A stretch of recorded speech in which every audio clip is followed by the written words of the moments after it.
Hello, today I'm going to continue talking about this idea of idolatry. And when we think about idolatry, there's two general traps that we can fall into. One is lowering our view of who God really is in our minds or in our hearts, really to make him less than he is.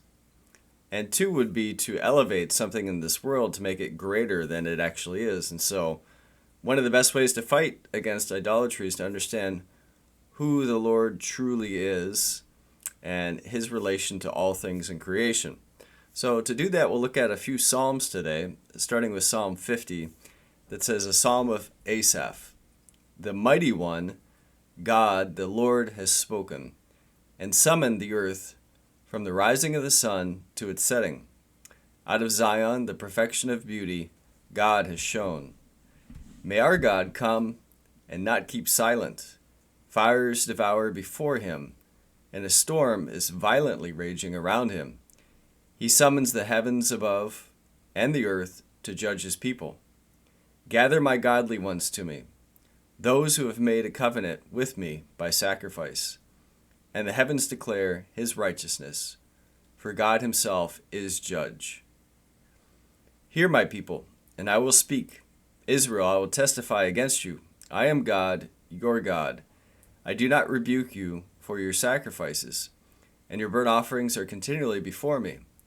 I will not take a bull from your house, nor male goats from your folds. For every animal of the forest is mine, the cattle on 1,000 hills. I know every bird of the mountains, and everything that moves in the field is mine. If I were hungry, I would not tell you, for the world is mine and everything it contains. Shall I eat the flesh of bulls or drink the blood of male goats? Offer God a sacrifice of thanksgiving, and pay your vows to the Most High. Call upon me on the day of trouble. I will rescue you, and you will honor me. But to the wicked, God says, What right do you have to tell of my statutes, and to take my covenant in your mouth? For you yourselves hate discipline, and you throw my words behind you. When you see a thief, you become friends with him, and you associate with adulterers. You let your mouth loose in evil, and your tongue harnesses deceit. You sit and speak against your brother, you slander your own mother's son. These things you have done, and I kept silent. You thought that I was just like you. I will rebuke you and present the case before your eyes. Now consider this, you who forget God, or I will tear you in pieces, and there will be no one to save you. He who offers a sacrifice of thanksgiving honors me, and to him who sets his way properly, I will show the salvation of God. So here in this psalm, the Lord really reveals beautifully his nature, his divinity in this psalm. From his power to the fact that nothing in creation really he needs. It's not like he needs anything in creation like he talks about. Everything is his to begin with, but how can we offer him anything because he has no need of us? And so it puts really the proper light on who God is. And the biggest thing, again, when we talk about idolatry, is this one phrase that's mentioned in verse 21 where he says, You thought that I was like you or just like you. And that's the biggest mistake that I can make in my heart is to make God into an idol, to make him something like me, when really he's so much higher and better than anything in humanity. Because I can associate God with my earthly father or with an authority figure on earth or some other person that I know.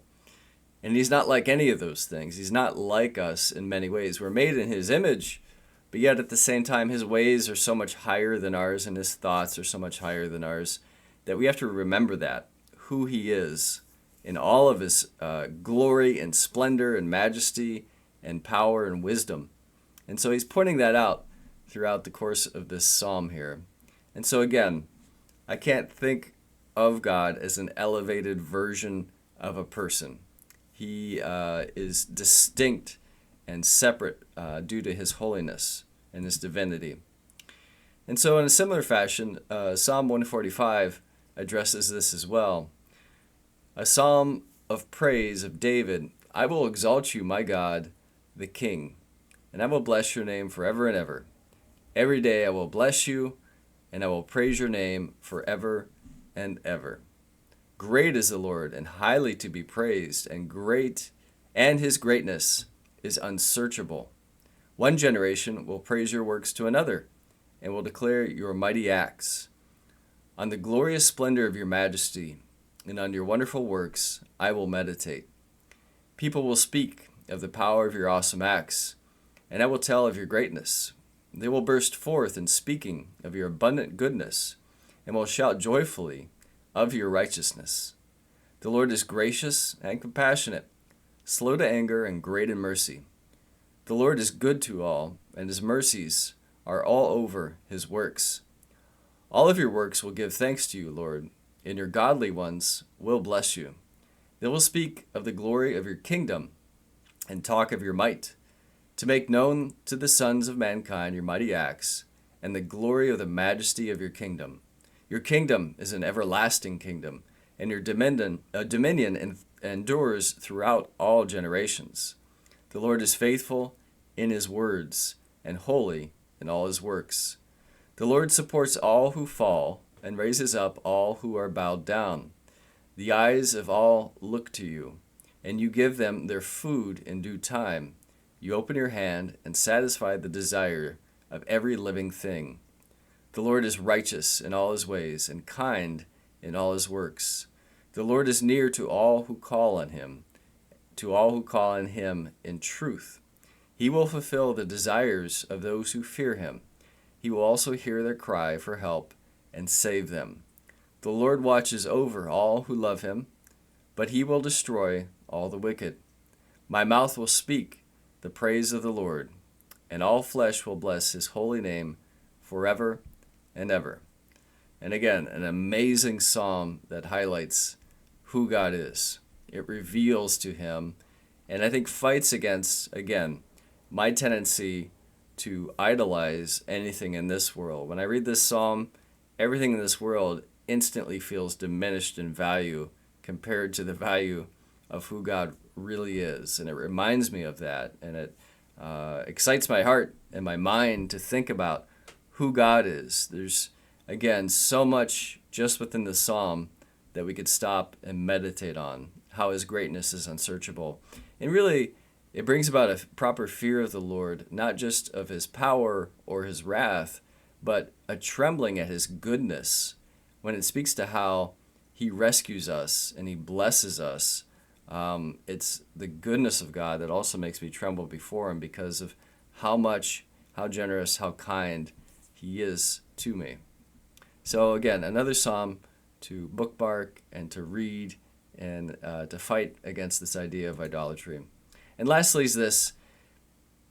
Mentioned in that psalm is the idea of a kingdom.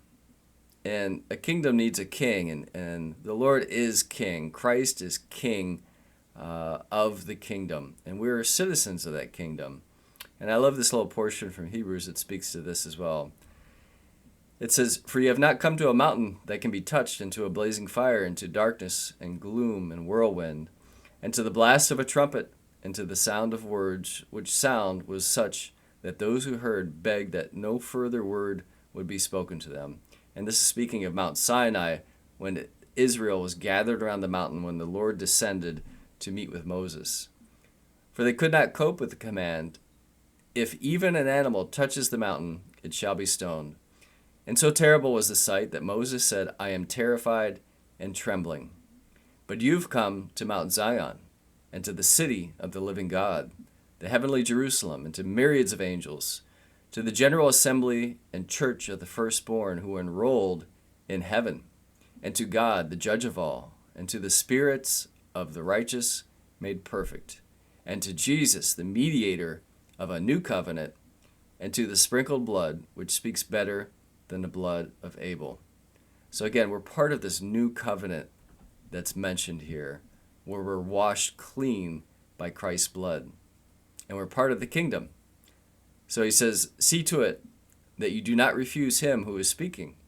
For if those did not escape when they refuse him who warned them on earth, much less will we escape who turn away from him who warns us from heaven." And his voice shook the earth then. But now he has promised, saying, "Yet once more I will shake not only the earth, but also the heaven." This expression, "yet once more," denotes the removing of those things which can be shaken, as of things created things, so that those things which cannot be shaken may remain.